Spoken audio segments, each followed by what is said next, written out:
সরকারের দিক থেকে দেখা গেছে যে এটার প্রতি কোনো কোনো ক্ষেত্রে প্রচ্ছন্ন কিছু যেমন কোনো উপদেষ্টা বা সরকারের গুরুত্বপূর্ণ দায়িত্বে নিয়োজিত ব্যক্তি মব সন্ত্রাসকে যৌক্তিকতা দেওয়ার চেষ্টা করেছে। বলেছেন যে মব সন্ত্রাস এটা কোনো সন্ত্রাস না, এটা হচ্ছে প্রেশার গ্রুপ। এটা কাণ্ডজ্ঞানের বিষয় যে মব সন্ত্রাস এবং প্রেশার গ্রুপ এক কথা না। প্রেশার গ্রুপ যারা জনগণের মধ্যে থেকে যখন আন্দোলন হয়, ক্ষমতাবান বা রাষ্ট্রীয় ক্ষমতাধর ব্যক্তির বিরুদ্ধে জনগণের দাবি নিয়ে যখন আন্দোলন হয়, সেটার মধ্যে সন্ত্রাস থাকে না, সেটার মধ্যে আন্দোলন থাকে, দাবি দেওয়া থাকে। আর মব সন্ত্রাসটা হচ্ছে তুলনামূলকভাবে দুর্বল এবং নাজুক অবস্থায় যারা থাকে তাদের উপরে যখন বড় ধরনের সন্ত্রাসী হামলা হয়, সেটা হচ্ছে মব সন্ত্রাস। বিচার বিভাগের প্রকৃত স্বাধীনতা নিশ্চিত করা, এই জায়গাটায় আমরা খুবই সন্দিহান। আগেও আমাদের মনে হতো এবং আমরা পরিষ্কারভাবে জানতাম যে বিচার বিভাগের সিদ্ধান্ত কিংবা রায় বেশিরভাগ ক্ষেত্রে উপরের আদেশে হতো, এবং এখন পর্যন্ত আমরা এই ধরনের ঘটনাগুলোই প্রত্যক্ষ করছি। বিচার বিভাগ আদালতের ক্ষেত্রে খুব একটা পরিবর্তন আমরা দেখতে পাচ্ছি। বিচার বহির্ভূত হত্যাকাণ্ডের কথা আপনারা শুনলেন, গুম প্রতিরোধ ইত্যাদি। গুম এর মধ্যে গুমের খবর আমরা পাইনি, যদিও ওঠানো সাদা পোশাকে উঠিয়ে নেওয়ার দু একটা ঘটনার কথা আমরা শুনেছিলাম। সাদা পোশাকে আটক করা, গ্রেপ্তার করা, এগুলোর কথা শুনেছি আমরা। গুমের বিষয়ে একটা কমিশন হয়েছে, কিন্তু যেটাতে অনেক বেশি মানুষ আরও মারা গেছে, নিহত হয়েছে কিংবা খোঁজ পাওয়া যায়নি, সেটা হচ্ছে ক্রসফায়ার। ক্রসফায়ার নিয়ে কোনো কমিশন হয়নি, তদন্ত হয়নি, কিছু হয়নি। এটা আমরা আজকেও আমরা এটা বলতে চাই যে ক্রসফায়ার বিষয়ে সুনির্দিষ্ট তদন্ত হওয়া উচিত। এটা না হলে এই যে অবিচার এবং অন্যায় এবং সেটার কোনো সমাধান আমরা পাবো না। 3 নম্বরে ছিল গণতান্ত্রিক অধিকার, জানমালের নিরাপত্তা, আইন শৃঙ্খলা বিষয়ে, যে জনগণের নিরাপত্তা বিষয়ে সরকারের বিশেষ ভূমিকা গ্রহণ করা। কারণ 2 মাসের মাথায় আমরা সুনির্দিষ্টভাবে কিছু বিষয় লক্ষ্য করেছিলাম। তার মধ্যে ছিল মব ভায়োলেন্স, এই যে মব সন্ত্রাস, সেটা আমরা 2 মাসের মাথাতেই দেখেছিলাম, অনেকগুলো হয়েছিল। সেখানে মাজার, মসজিদ, কবরস্থান, ভাস্কর্য, প্রত্নতাত্ত্বিক নিদর্শন, ধর্মীয় উপাসনা ইত্যাদি, বাড়িঘরে হামলা, ভাঙচুর, ত্রাস সৃষ্টি, এগুলো কিন্তু 2 মাসের মাথাতেই আমরা লক্ষ্য করেছিলাম। এবং এগুলোর সমাধানের জন্য আমরা সরকারের সক্রিয় ভূমিকা দাবি করেছিলাম। এবং এটার সাথে সক্রিয় ভূমিকার মধ্যে একটা গুরুত্বপূর্ণ ছিল জড়িতদের, এগুলোর সাথে যারা জড়িত ছিল তাদের বিচার করা। আমরা এই 1 বছরের মাথায় বলতে বাধ্য হচ্ছি যে এই ধরনের মব সন্ত্রাস, ভাঙচুর, হামলা, এগুলোর সাথে যারা জড়িত তাদের গ্রেপ্তার করা কিংবা তাদের বিরুদ্ধে ব্যবস্থা গ্রহণ করা, এটা কোনো সন্তোষজনক অগ্রগতি হয় নাই। এবং বরঞ্চ সরকারের দিক থেকে দেখা গেছে যে এটার প্রতি কোনো কোনো ক্ষেত্রে প্রচ্ছন্ন কিছু যেমন কোনো উপদেষ্টা বা সরকারের গুরুত্বপূর্ণ দায়িত্বে নিয়োজিত ব্যক্তি মব সন্ত্রাসকে যৌক্তিকতা দেওয়ার চেষ্টা করেছে। বলেছেন যে মব সন্ত্রাস এটা কোনো সন্ত্রাস না, এটা হচ্ছে প্রেশার গ্রুপ। এটা কাণ্ডজ্ঞানের বিষয় যে মব সন্ত্রাস এবং প্রেশার গ্রুপ এক কথা না। প্রেশার গ্রুপ যারা জনগণের মধ্যে থেকে যখন আন্দোলন হয়, ক্ষমতাবান বা রাষ্ট্রীয় ক্ষমতাধর ব্যক্তির বিরুদ্ধে জনগণের দাবি নিয়ে যখন আন্দোলন হয়, সেটার মধ্যে সন্ত্রাস থাকে না, সেটার মধ্যে আন্দোলন থাকে, দাবি দেওয়া থাকে। আর মব সন্ত্রাসটা হচ্ছে তুলনামূলকভাবে দুর্বল এবং নাজুক অবস্থায় যারা থাকে তাদের উপরে যখন বড় ধরনের সন্ত্রাসী হামলা হয়, সেটা হচ্ছে মব সন্ত্রাস। এবং আমরা লক্ষ্য করলে দেখি যে মব সন্ত্রাসের কয়েকটা দিক আছে। একটা হচ্ছে কোনো প্রতিষ্ঠান দখল করার জন্য, প্রতিষ্ঠান দখল করতে হবে কিংবা জমি দখল করতে হবে, সেটার জন্য একটা মব সন্ত্রাস হয়। আর একটা মব সন্ত্রাস আমরা দেখছি পদ দখল করার জন্য, কোনো পদ দখল করতে হবে, সেই পদ দখল করার জন্য যারা দখলে ইচ্ছুক তারা যখন এটাকে মবিলাইজ করেন, কিছু ব্যক্তিদের ধরে মব সন্ত্রাস তৈরি করে পদ দখল করেন কিংবা কাউকে উঠান, কাউকে নামান, কাউকে বসান, কাউকে ওইখান থেকে বিতরণ করেন, সেটা হচ্ছে আরেকটা ধরন। তৃতীয় আরেকটা হচ্ছে মতাদর্শিকভাবে যখন মব সন্ত্রাস হয়, মতাদর্শিকভাবে নারী বিদ্বেষী কিংবা সংখ্যালঘু বিদ্বেষী কিংবা সংখ্যাগুলি গরিষ্ঠদের মধ্যেও যারা দুর্বল তাদের বিরুদ্ধে যেমন এই যে মাজার কিংবা মন্দিরে যে সমস্ত হামলাগুলো হয়েছে কিংবা সংখ্যালঘুদের বাড়িঘরে হামলা যেগুলো হয়েছে, সেগুলো অনেকগুলোর পেছনে জমি জমা দখলের ব্যাপার ছিল। আবার কোনো ক্ষেত্রে ছিল মতাদর্শিকভাবে নারী বিদ্বেষী, জাতি বিদ্বেষী কিংবা ধর্মীয় সংখ্যালঘু বিদ্বেষী তৎপরতা। এটার ব্যাপারে 2 মাসের মাথায় আমরা সরকারের দৃষ্টি আকর্ষণ করলেও পরবর্তী 10 মাসেও এই ধারাটা কোনো সন্তোষজনক অগ্রগতি তো হয়নি, বরঞ্চ কোনো ক্ষেত্রে অবনতি হয়েছে। এরপরে বিশেষ ক্ষমতা আইন নিয়ে আমরা কিছু বলেছিলাম।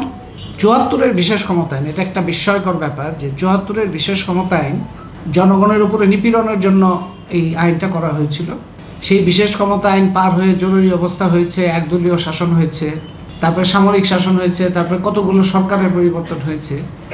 74-এর বিশেষ ক্ষমতা আইন বাতিল হয়নি।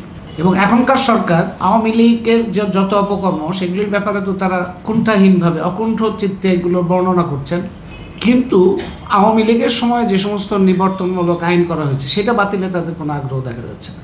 ৭৪-এর বিশেষ ক্ষমতা আইন হচ্ছে তার মধ্যে একটা। এবং আমরা ৮ মাসের মাথায় যখন পর্যালোচনা করি তখন আমরা দেখিয়েছিলাম যে শ্রমিক আন্দোলন করছেন, অটোরিকশার উপরে যে জুলুম সেটার আন্দোলন করছেন, তাদেরকে গ্রেপ্তার করা হয়েছে বিশেষ ক্ষমতা আইনে, ৭৪-এর বিশেষ ক্ষমতা আইনে। এবং এখানে পুলিশ বাহিনীর পুনর্গঠনের রূপরেখার বিষয়ে আমরা বলেছিলাম, গুম খুনের হোতা র্যাব বিলুপ্ত করার কথা বলেছি, ডিজিএফআই সহ গোয়েন্দা সংস্থাসমূহের জবাবদিহি কথা আমরা বলেছিলাম। এগুলির ব্যাপারে কোনো অগ্রগতি হয়নি। এবং সার্ভেলেন্স, নজরদারির যে ব্যবস্থা, যে টেকনোলজি আওয়ামী লীগের সময়ে আমরা শুনেছি ইসরায়েলের কাছ থেকে কেনা হয়েছে হাঙ্গেরির মাধ্যমে, এটা নিয়ে তথ্যচিত্র প্রকাশিত হয়েছিল, সেই মেশিন এবং সেই তৎপরতার মধ্যে কোনো পরিবর্তনের খবর আমরা চাই না। দ্রব্যমূল্য, অর্থনৈতিক নীতি, দ্রব্যমূল্য সহ অর্থনৈতিক নীতি ইত্যাদি বিষয়ে আমাদের ৪ নম্বরে ছিল। সেখানে তথ্য সংগ্রহ এগুলি আমরা দেখলাম যে সরকার পরিবর্তনের সাথে সাথে কিছু বিষয় তো উন্নতি হয়েছে, যেমন সম্পদ পাচারটা যারা করছিল তারা যেহেতু আর করতে পারছিল না, সেই জন্য আমাদের কিছু পজিটিভ রেজাল্ট আমরা পেয়েছি রিজার্ভের উপরে। আমাদের যে বৈদেশিক মুদ্রার যে রিজার্ভ, সেই রিজার্ভের উন্নতি হয়, রেমিটেন্সের উন্নতি হয়েছে, এবং মুদ্রাস্ফীতির ক্ষেত্রেও আমাদের কিছুটা উন্নতি আমরা পাই। এবং ব্যাংকিং ক্ষেত্রে কিছু উদ্যোগ নেওয়ার কারণে ব্যাংকিং ব্যবস্থার মধ্যে যে ধসটা নামছিল সেটার মধ্যে কিছুটা উন্নতি আমরা দেখতে পাই। কিন্তু খেলাফি ঋণ, যেটা কল্লোল বলেছেন, খেলাফি ঋণ উদ্ধারের বিষয়গুলো এখন পর্যন্ত তার অগ্রগতি আমরা দেখি নাই। পাচারকৃত অর্থ উদ্ধারও আমরা কোনো উদ্যোগ দেখি নাই। ডাটার ক্ষেত্রে গত সরকারের সময় একটা বড় সমস্যা ছিল ডাটা নির্ভরযোগ্যতা। ডাটার মধ্যে ম্যানিপুলেশন ছিল, পলিটিক্যাল ম্যানিপুলেশন ছিল, ডাটার মধ্যে নির্ভরযোগ্য ডাটা পাওয়ারই একটা সমস্যা ছিল। আমরা জিডিপি সহ যত ধরনের ডাটা দেখি তার মধ্যে ইনফ্লেটেড অনেক কিছু বানানো ম্যানুফ্যাকচার ডাটাও আমরা দেখি। সেটার ক্ষেত্রে বড় একটা সমস্যা ছিল যে প্রতিষ্ঠান এই ডাটাটা সরবরাহ করে, Bangladesh bureau of statistics, Bangladesh পরিসংখ্যান ব্যুরো, সেই পরিসংখ্যান ব্যুরোকে দক্ষ, সক্ষম এবং তাদেরকে স্বাধীনভাবে কাজ করতে দেওয়ার যে সুযোগ, এইটার সমস্যাটা ছিল সেই সময় খুব প্রবলভাবে। সেটা দূর করার জন্য এই প্রতিষ্ঠানটাকে দক্ষ, সক্ষম করার জন্য যে ব্যবস্থা গ্রহণ করা, সেটা কিন্তু এখন পর্যন্ত হয়নি। আমাদের একটা দাবি ছিল ৪ নম্বরে যে বিশ্বব্যাংক, IMF, ADB এই ধরনের ঋণযুক্ত যত প্রকল্প আছে, ওয়াসা বলেন, PDB বলেন, তারপরে পানি উন্নয়ন বোর্ড থেকে শুরু করে স্বাস্থ্য মন্ত্রণালয়, শিক্ষা মন্ত্রণালয়, সমস্ত জায়গায় এই প্রতিষ্ঠানগুলো ঋণযুক্ত প্রকল্প আছে। এবং সেই প্রকল্পের ফলাফল হিসেবে শিক্ষার বাণিজ্যিকীকরণ, চিকিৎসার বাণিজ্যিকীকরণ এবং যত ডাটার ক্ষেত্রে যত সমস্যা, পানির দাম বৃদ্ধি, পাট শিল্পের বিনাশ, স্বাস্থ্যক্ষেত্রে বিভিন্ন ধরনের সংকট, এগুলোর সাথে এই প্রকল্পগুলোর সম্পর্ক আছে, রেলওয়ের বিভিন্ন বিপর্যয়। তো সেই জন্য আমরা তাদের সকল প্রকল্পের একটা মূল্যায়নের দাবি করেছিলাম, যেগুলোর উপরে একটা পরিষ্কার সরকারের একটা ভূমিকা আসুক, এবং কোনো প্রকল্পের কারণে যদি দেশের কোনো ক্ষতি হয়, জনগণের কোনো ক্ষতি হয়, এই সব সংস্থার জবাবদিহি যেন একটা ধারা যোগ করে, মানে এই সরকারের যেন সেরকম একটা সূচনা করে। কিন্তু এটার বদলে আমরা দেখতে পাচ্ছি এই সরকারের সময় এই প্রতিষ্ঠানগুলোর, বিশ্বব্যাংক, IMF, ADB এবং জাইকার উপরে নির্ভরশীল অর্থনৈতিক কাঠামো পরিবর্তনের বদলে তাদের প্রতি নির্ভরশীল বিভিন্ন ধরনের প্রকল্প এবং তাদের প্রতি নির্ভরশীল বিভিন্ন অর্থনৈতিক নীতির ধারাটাই আরও শক্তিশালী হয়েছে এই সরকারের সময়, যার প্রভাব, যার প্রতিফলন আমরা গত বাজেটের মধ্যে পেয়েছি। ৫ নম্বরে শিল্প শ্রমিকদের বিষয় ছিল, মমিন যেটা বললেন যে এই সমস্ত বিষয়গুলো আমরা বলেছিলাম, এবং সেখানে ন্যূনতম জাতীয় মজুরি ঘোষণা করা, বকেয়া মজুরি সহ সকল দাবি মেনে নেওয়া, এগুলোর কথা আমরা বলেছিলাম সেই সময়।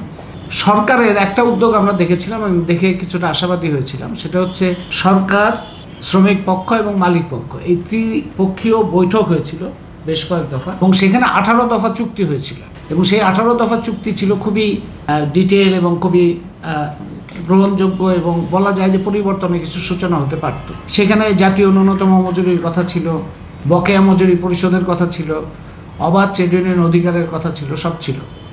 সেই 18 দফা চুক্তি স্বাক্ষরের পরে এই চুক্তি বাস্তবায়নের কোনো লক্ষণ আমরা দেখিনি।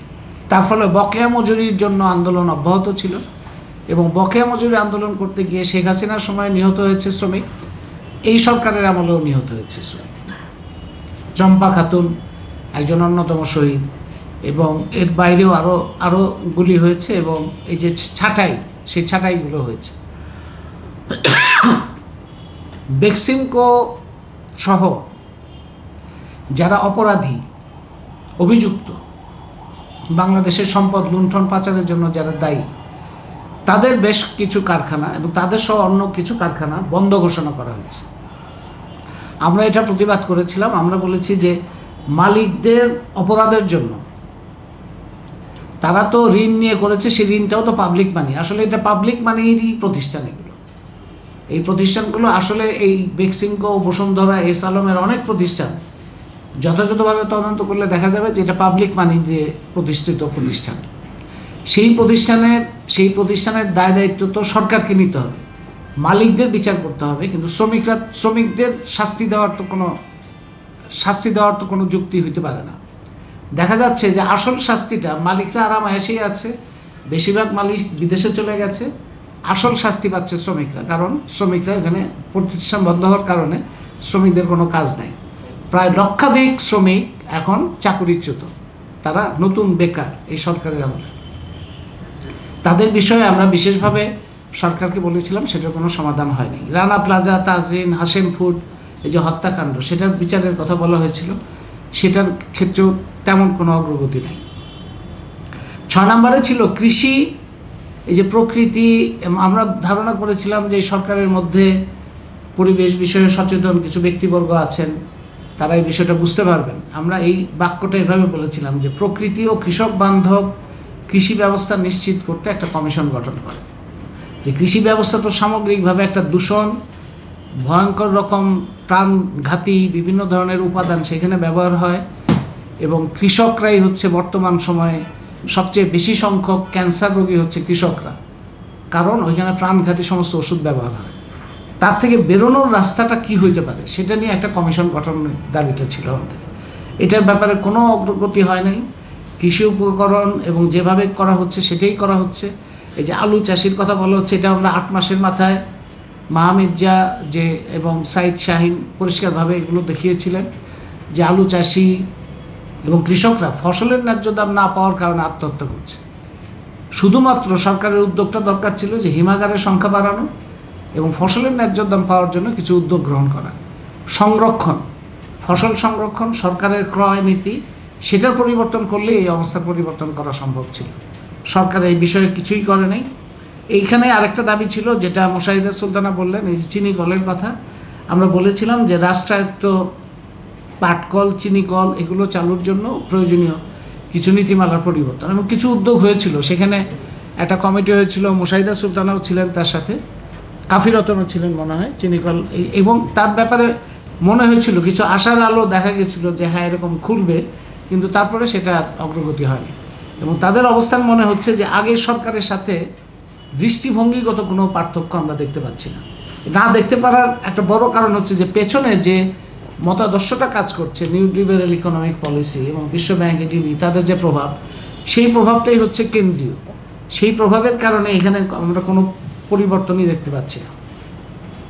7 নম্বরে বিদ্যুৎ ও জ্বালানি খাত নিয়ে আমাদের সুনির্দিষ্ট কিছু পরিকল্পনা আমরা প্রস্তাব করেছিলাম, এবং সেখানে বলা হয়েছিল যে রামপাল, রূপপুর, মাতারবাড়ির এই যে মেগা প্রকল্পগুলো, এগুলি যে ভয়ঙ্কর, এবং শেখ হাসিনার সময়ে জনবিরোধী তৎপরতার যে চিহ্নগুলো, সেই চিহ্নগুলির মধ্যে এটা একটা অন্যতম, যে রামপাল, রূপপুরের মতো প্রকল্প, এবং rental, quick rental, LNG, Adani সহ বিভিন্ন চুক্তি। আমাদের দাবি ছিল যে এই সমস্ত চুক্তিগুলি আপনি প্রকাশ করেন, এবং এইটা প্রকাশ করে, এগুলি নিয়ে তো অনেক কাজ হয়েছে, এটা প্রকাশ করেন এবং এগুলি থেকে কিভাবে বের হওয়া যায় সেটা নিয়ে পাবলিক ডিসকাশনে আসেন। আপনারা উদ্যোগ গ্রহণ করেন, পাবলিক মতামত নেন, তারপরে এটা থেকে আমাদের বের হইতে হবে, কারণ এগুলি দীর্ঘমেয়াদী একটা জনগণের উপরে তার যে প্রভাব সেগুলো। তারপরে ফুলবাড়ি চুক্তি নিয়ে একটা কথা ছিল যে এখানেও কিন্তু একটা মিথ্যা মামলা আছে, যেটা প্রত্যাহার এখন পর্যন্ত হয়নি। ফুলবাড়ির সংগঠক যারা, ফুলবাড়ী আন্দোলনের যারা স্থানীয় সংগঠক, তাদের বিরুদ্ধে মিথ্যা মামলা এই কোম্পানি করেছে। যে মিথ্যা মামলা প্রত্যাহারের ব্যাপারেও আমরা যোগাযোগ করেছিলাম, কিন্তু এটা এখন পর্যন্ত প্রত্যাহার হয়নি। বিদ্যুৎ ও জ্বালানি খাত নিয়ে আমাদের বক্তব্য ছিল যে বিদেশি ঋণ নির্ভর, আমদানি নির্ভর, বিদেশি কোম্পানি নির্ভর বিদ্যুৎ ও জ্বালানি মহাপরিকল্পনা সরকারের এখন পর্যন্ত অব্যাহত আছে। শেখ হাসিনার সময়ে জাইকা, এই জাপানি প্রতিষ্ঠান, তারা যে মহাপরিকল্পনা করেছিল, এই সরকার কিন্তু ওই মহাপরিকল্পনা এখনও বাতিল করেনি। আসলে শেখ হাসিনার সময়কার অর্থনৈতিক নীতি, বিভিন্ন প্রকল্প, বিভিন্ন চুক্তি, কোনো কিছুই এই সরকার বাতিল করেনি। যদিও বলছে যে তারা ফ্যাসিবাদের বিরুদ্ধে তারা একটা পরিবর্তন এই সেই করবে, নতুন বাংলাদেশ, স্বাধীন বাংলাদেশ, এই সমস্ত, কিন্তু মূল যে সমস্ত ভিত্তি, এটার কিছুই পরিবর্তন করেনি। আমরা বলেছিলাম যে সরকার শুরু করতে পারতো একটা কাজ, সেটা হচ্ছে তেল, গ্যাস, খনিজ সম্পদ ও বিদ্যুৎ বন্দর রক্ষা জাতীয় কমিটি একটা মহাপরিকল্পনার প্রস্তাব করেছিল 2017 সালে, এবং সেখানে দেখানো হয়েছিল যে কয়লারও দরকার হবে না, পারমাণবিক দরকার হবে না, এলএনজি দরকার হবে না। বাংলাদেশের জাতীয় সক্ষমতা বিকাশের মাধ্যমে অনেক কম দামে বিদ্যুৎ পাওয়া সম্ভব, অনেক কম দামে গ্যাস অনুসন্ধান উত্তোলন করা সম্ভব, এবং পরিবেশ বান্ধব উপায়ে বিদ্যুৎ সবার ঘরে ঘরে পৌঁছানো সম্ভব। সেইটার জন্য এই মহাপরিকল্পনা ধরে সরকার কাজ করতে পারত, কিন্তু সরকার এই বিষয়ে খুব কোনো আগ্রহী দেখায়। এবং পল্লী বিদ্যুৎ সমিতি, পল্লী বিদ্যুতায়ন বোর্ডের এক করে এটাও কিন্তু বিদ্যুৎ জনগণের কাছে যথাযথভাবে মানসম্মত বিদ্যুৎ পৌঁছানোর জন্য এটাও একটা গুরুত্বপূর্ণ কাজ ছিল, যেটা সরকার করেনি। 8 নম্বরে ছিল শিক্ষা ও সংস্কৃতি, শিক্ষার বাণিজ্যিকীকরণ, অব্যবস্থাপনা বন্ধ, সার্বজনীন, এটার ব্যাপারে একটা কমিশন গঠন করার জন্য আমরা প্রস্তাব দিয়েছিলাম 2 মাসের মাথায়। সরকার অন্যান্য কমিশন করলেও শিক্ষা নিয়ে কোনো কমিশন করে নাই, এবং সংস্কৃতি নিয়েও সেরকম কোনো কমিশন হয়নি, যদিও সংস্কৃতি মন্ত্রণালয়ের অনেক বিরাট বিরাট প্রকল্প আমরা দেখতে পাচ্ছি, কিন্তু এটা নিয়ে যথাযথভাবে কোনো কাজ হয়নি। শিক্ষা প্রতিষ্ঠানে সন্ত্রাসী দখলদারি তৎপরতা বন্ধ হয়েছিল ছাত্রলীগ যাওয়ার সাথে সাথে, তো সেইটা এখন পর্যন্ত ছাত্রলীগ হতে চায় এরকম কিছু তৎপরতা আমরা দেখতে পাচ্ছি। মানে ছাত্রলীগের ওই যে সংস্কৃতিটা তৈরি করেছিল সেরকমই আবার সংস্কৃতি আবার নতুন করে করার আগ্রহ নিয়ে কারো কারো আমরা তৎপরতা দেখতে পাচ্ছি। এখন ছাত্র সংসদ নির্বাচন দাবি ছিল আমাদের, একটা তারিখ ঘোষণা হয়েছে, আমরা আশা করি যে সেগুলো যথাযথভাবে হবে। আমরা বলেছিলাম যে আপনারা খেয়াল করলে দেখবেন যে সারা বাংলাদেশে যে জায়গাটায় ঘাটতি, সংস্কৃতি ক্ষেত্রে ঘাটতিটা কিন্তু প্রবল, শিক্ষা খাতে অবহেলাটা প্রবল গত সরকারের সময় ছিল। সারা দেশে পাঠাগার স্থাপন করা, এটা আমরা বিশেষভাবে বলেছিলাম যে পাঠাগার স্থাপন করা, শিল্পকলা একাডেমি সহ সাংস্কৃতিক তৎপরতা বাড়ানো, কারণ ওই জায়গাটাতে আমাদের বড় ধরনের ঘাটতি। শিল্পকলা একাডেমিগুলি এখন, যেটা আকরাম খান বলেছেন যে বড় ধরনের দুর্দশার মধ্যে আছে, শিল্পকলা একাডেমির সাথে অনেক শিক্ষক, গানের শিক্ষক, নাচের শিক্ষক, ছবি আঁকার শিক্ষক, তারা খুব দুর্দশার মধ্যে আছে, সেগুলোর পরিবর্তন হওয়া দরকার। সংস্কৃতি উপদেষ্টা যিনি, তিনি তো এই সমস্ত বিষয় না জানার কথা না, কিন্তু এগুলির ব্যাপারে কোনো উদ্যোগ আমরা দেখিনি। আপনারা খেয়াল করলে দেখবেন সারা বাংলাদেশে, ঢাকা শহরের ক্ষেত্রেও খেয়াল করেন যে ঢাকা শহরে খাবারের দোকান কত বেড়েছে। খাবারের দোকান বৃদ্ধিটাই হচ্ছে প্রবৃদ্ধির হার সবচেয়ে বেশি।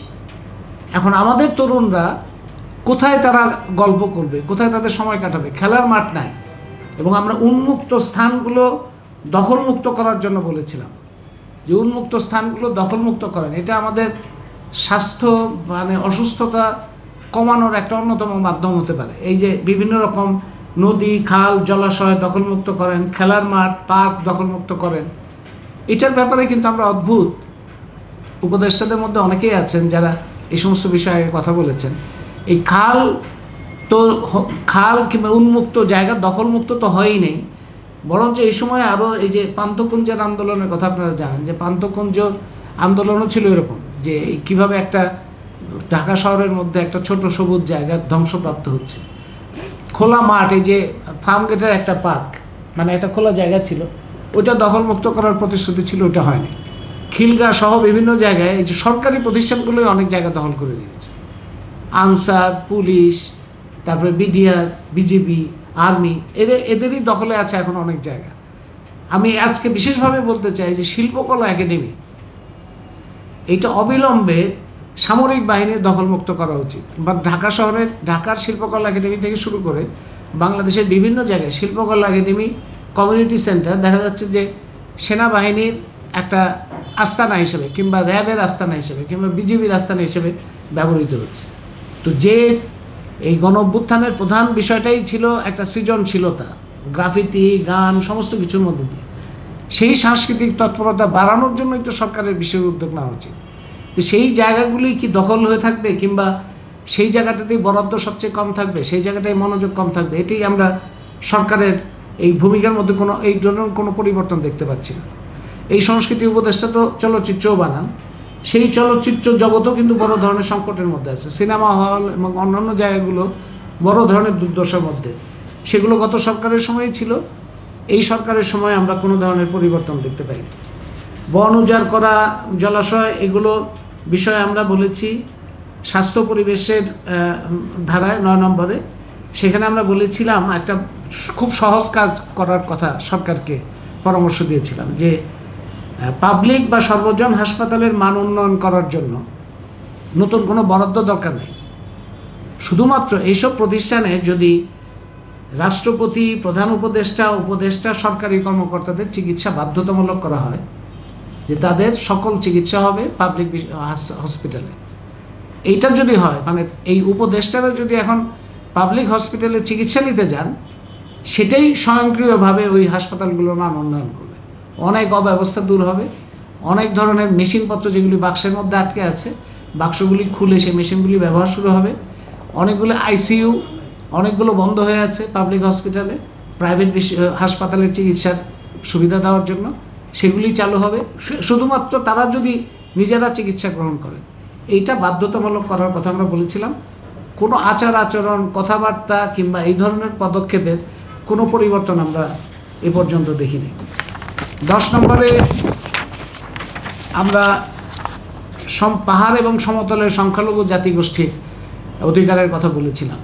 এই যে সংবিধান এবং অন্যান্য জায়গায় যে সমস্ত পরিবর্তন, সেই সমস্ত পরিবর্তনের মধ্যেও এই জায়গাগুলো পরিষ্কারভাবে আসে নাই। যেটা কল্লোলও বলেছেন যে গত কিছুদিনে এই পাহাড় এবং সমতলের যারা সংখ্যালঘু জাতিসত্তা, তাদের কিভাবে সমস্যা হয়েছে, তাদের উপর আক্রমণ হয়েছে, হয়রানি হয়েছে এবং তাদের হতাহতের ঘটনাও ঘটেছে। 11 নম্বরে নারী এবং লৈঙ্গিক বৈচিত্র্য, এটা নিয়েও বিস্তারিত আমাদের আগে আলোচনা হয়েছিল এবং এখানে আমরা, এটা তো একটা বড় কাজ, এই সমানাধিকার। আমরা দেখলাম যে যতগুলো কমিশন গঠন হয়েছে তার মধ্যে সবচাইতে বেশি আক্রান্ত হয়েছে নারী বিষয়ক কমিশন, এবং তাদের বিরুদ্ধে আক্রমণ এবং তাদের উপরে যেরকম হিংস্র ধরনের কথাবার্তা বলা হয়েছে, সরকার এ বিষয়ে পুরাই নীরব ছিল। কারণ সরকারের দিক থেকে আমরা এটা নিয়ে কোনো প্রতিবাদও দেখি নাই, কিংবা এই কমিশনের যে সমস্ত বিষয়ে আপত্তি, সেটা নিয়ে আলাপ আলোচনা করে এটার বিষয়ে যে অগ্রগতি, সেটার বিষয়ে আমরা সরকারের কোনো মনোযোগ দেখি। একটা খুব সহজ কাজ ছিল, যেটা আমরা বলেছিলাম, যৌন নিপীড়ন বিরোধী নীতিমালা কারখানার সচিবালয় সহ সকল প্রতিষ্ঠানে চালু করা, এবং এটা হাইকোর্টের একটা নির্দেশনা ছিল।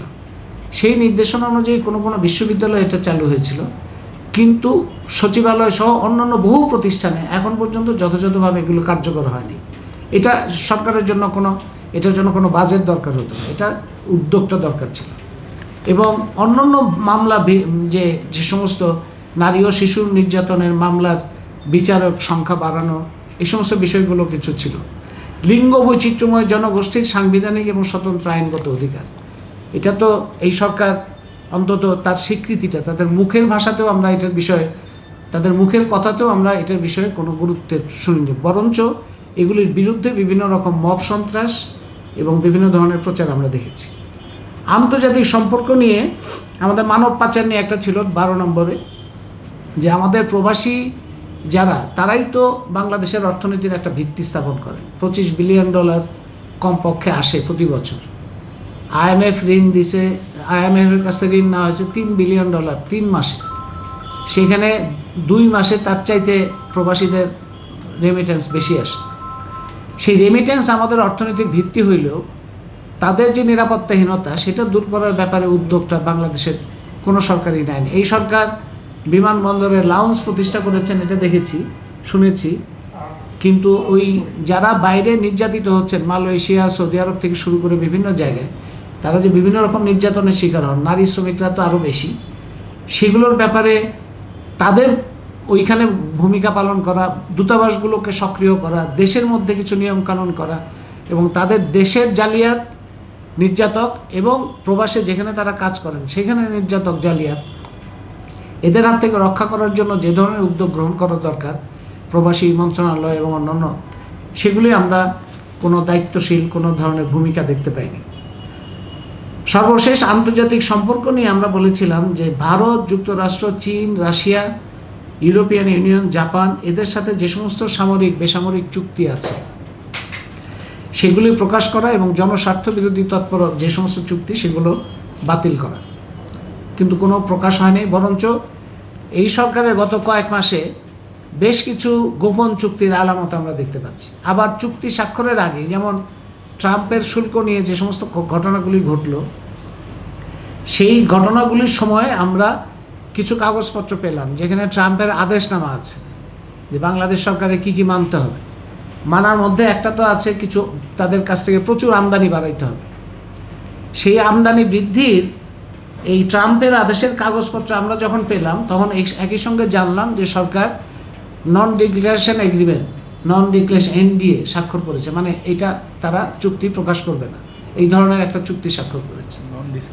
Non disclosure agreement, NDA, non disclosure agreement তারা স্বাক্ষর করে, তার মানে এটা প্রকাশ করা যাবে না, তাদের সাথে কি চুক্তি হবে সেটা প্রকাশ করা যাবে না, সেই চুক্তিটা স্বাক্ষর করেছে। তার ফলে কিছুই করা, এবং বাণিজ্য উপদেষ্টা বললেন যে যুক্তরাষ্ট্র যদি সম্মতি দেয় তাহলে আমরা এগুলি কিছু প্রকাশ করতে পারব, বলছেন আমাদের স্বাধীনতার অবস্থা। এবং সেইখানে আছে তাদের কাছ থেকে আমদানি বাড়াতে হবে, আমাদের প্রয়োজন থাকুক বা না থাকুক। সেই জন্য 25টা বোয়িং বিমান আমদানির সরকার অর্ডার দিয়েছে বলে সরকার একবার বলেছে, আবার বলছে যে এই বিষয়ে আমরা চিন্তা ভাবনা করছি, মানে স্বচ্ছতা নাই। 25টা বোয়িং বিমান, আর এটা তো আমরা জানলাম এখন, কিন্তু গত জুন মাসে যখন বাজেট ঘোষণা করা হয় সেই বাজেটেই কিন্তু আমরা দেখেছি যে সরকার আগের থেকে এগুলি চুক্তি বাস্তবায়ন করছে। যেমন অস্ত্র, মাংস, মাছ, সুতা, তুলা এই সমস্ত আমদানির জন্য শুল্কমুক্ত, এটা গত বাজেটেই কিন্তু ঘোষণা করা হয়েছে। এবং সেইখানে শুল্কমুক্ত করার কারণে আমাদের শুল্ক কমে গেছে, সেই জন্য IMF-এর নির্দেশ অনুযায়ী আমাদের আবার দেশীয় অনেক পণ্যের উপরে শুল্ক বসানো হয়েছে, ভ্যাট বসানো হয়েছে, অনেক এমনকি অনলাইন যে সমস্ত অ্যাক্টিভিটি সেগুলোর উপর বসানো হয়েছে। মানে সরকার কোনো নেগোসিয়েশনে যাওয়ার আগেই ট্রাম্পের আদেশ মানতে পুরোপুরি আগ্রহী এবং গলার ফাঁস লাগানোর জন্য গলাটা এগিয়ে দিয়ে রাখছেন অনেক আগের থেকে। এটা হচ্ছে উদ্বেগের বিষয় যে বাংলাদেশ একটা স্বাধীন সার্বভৌম দেশ হিসেবে তার তো নিজের, এক হচ্ছে জনগণের জানার অধিকার আছে, দুই হচ্ছে যে কোনো চুক্তি যদি করতে হয় তাহলে সেটা যথাযথভাবে কনসালটেশন এবং নেগোসিয়েশনের জায়গায় যাবে এবং সেটা বাংলাদেশের মানুষকে জানতে হবে। এবং মানুষ জানলে যেটা হয়, সরকার যদি কোনো চুক্তি জাতীয় স্বার্থবিরোধী মনে করে সেটা নিয়ে নেগোসিয়েশন করার সময় সে একটা শক্তি বোধ করে, শক্তি পায় যদি জনগণকে জানানো হয় এবং জনগণের মধ্যে থেকে যদি বক্তব্য আসে। কিন্তু গোপনে চুক্তি স্বাক্ষর করার অর্থ হচ্ছে যে সরকারের সেই ইচ্ছাটা নাই এবং সেই চেষ্টাটাও নাই যে জাতীয় স্বার্থ, যেমন শুধুমাত্র শুল্কমুক্ত আমদানি বাড়াতে হবে তা না, মার্কিন যুক্তরাষ্ট্র যার বিরুদ্ধে অবরোধ দেবে বা স্যাংশন দেবে তার সাথে আমরা কোনো বাণিজ্য করতে পারবো না, মার্কিন যুক্তরাষ্ট্র যার সাথে বাণিজ্য করবে না তার সাথে আমরাও বাণিজ্য করতে পারবো না, মার্কিন যুক্তরাষ্ট্র থেকে আমদানি বাড়াতে হবে, চীন থেকে আমদানি কমাতে হবে, এই ধরনের শর্ত। সেটা তো আমাদের, এটা তো মুক্তবাজার অর্থনীতি বলে যা বলা হয়, ইনভিজিবল হ্যান্ড, এগুলো তো মার্কিন যুক্তরাষ্ট্র বিশ্বব্যাংকে আমাদের কাছে সবসময় বলেছে যে বাজার অর্থনীতির নিয়ম হচ্ছে বাজার অর্থনীতি অনুযায়ী চলবে, এখানে কোনো নির্দেশ দিয়ে চলবে না। এখন তার উল্টো গান তারা গাইছে, উল্টো কথা তারা বলছে, উল্টো নির্দেশ তারা দিচ্ছে এবং বাংলাদেশ সরকারও বিনা বাক্য ব্যয়ে সেগুলো গ্রহণ করছে। এটা হচ্ছে একটা খুবই উদ্বেগের বিষয়। আন্তর্জাতিক পানি বন্টন, ভারতের ব্যাপারে আমরা শুনি যে দিল্লি না ঢাকা, এটা আমরা প্রায়ই শুনি এবং সরকারের বিভিন্ন লোকজন বলে আমরা ভারতের আধিপত্যের বিরুদ্ধে। কিন্তু ভারতের আধিপত্য তো কোনো আকাশ মানে বায়বীয় জিনিস না, এটা তো কোনো হাওয়ার উপরে আধিপত্য চলে না। আধিপত্য তো সুনির্দিষ্ট, তার কিছু মাধ্যম আছে, চুক্তি আছে, প্রকল্প আছে। তা আমরা পরিষ্কারভাবে বলি যে ভারতের আধিপত্যের চিহ্ন আছে কিছু, যেমন ধরেন সুন্দরবন বিনাশী রামপাল প্রকল্প, এটা হচ্ছে ভারতের আধিপত্যের একটা চিহ্ন। আপনি যদি ভারতের আধিপত্য থেকে বের হতে চান তাহলে রামপাল প্রকল্প চুক্তি এটা বাতিল করতে হবে, এবং এটা বাতিলের জন্য যৌক্তিকতা প্রচুর দেশে বিদেশে আন্তর্জাতিকভাবে তৈরি করা আছে। এটা বাতিল করার জন্য সরকারের বিশেষ কোনো পরিশ্রম করতে হবে না। আদানি চুক্তি, আদানি আন্তর্জাতিকভাবে অভিযুক্ত এবং দণ্ডপ্রাপ্ত, এবং তার চুক্তি নিয়ে আন্তর্জাতিকভাবে আলোচনা আছে, এটাও বাতিল করার জন্য কোনো পরিশ্রম করতে হবে না। সীমান্ত, তারপরে ট্রানজিটের যে সমস্ত অযৌক্তিক চুক্তি সেগুলো আপনারা প্রকাশ করেন এবং সেগুলি বাতিল করেন। আন্তর্জাতিক পানি বন্টন, এটা কিন্তু আমরা বহুদিন থেকে বলে আসছি, শেখ হাসিনার আমল থেকেই বলছি যে জাতিসংঘের একটা বিধান আছে, 1997 সালের একটা কনভেনশন আছে, পানি কনভেনশন। সেই পানি কনভেনশনের যে স্বাক্ষর যারা করে নাই তাদের মধ্যে একটা হচ্ছে ভারত, একটা হচ্ছে বাংলাদেশ। তো শেখ হাসিনার আমলে আমরা বুঝতে পারি যে ভারত করে নাই, সেজন্য বাংলাদেশও করে নাই। ভারত না করলে বাংলাদেশ করলে ভারত রুষ্ট হবে, সেই জন্য শেখ হাসিনার সরকার করে নাই, এটা তো আমরা বুঝতে পারছি। কিন্তু এই সরকার কি কারণে করে নাই এখন পর্যন্ত?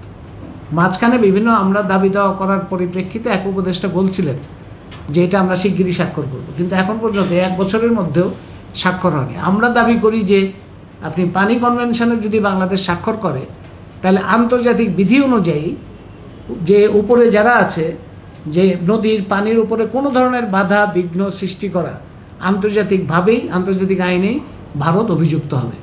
ভারতের সাথে আমরা কখনোই দ্বিপাক্ষিক আলোচনা করে কোনো সুবিধা হয়নি। আন্তর্জাতিক আইনে আন্তর্জাতিক বিধি সেটা ছাড়া এই যে সমুদ্রের যে সীমা, পানি সীমা, সেটাও কিন্তু আমরা যতটুকু পেয়েছি সেটা আন্তর্জাতিক যে আইন, আন্তর্জাতিক যে প্রতিষ্ঠান তার মাধ্যমে, দ্বিপাক্ষিক চুক্তি করে এইটাও পাওয়া যেত না। তো সুতরাং এইটা আমরা দাবি করি যে অবিলম্বে যেন এই চুক্তিতে স্বাক্ষর করা হয়।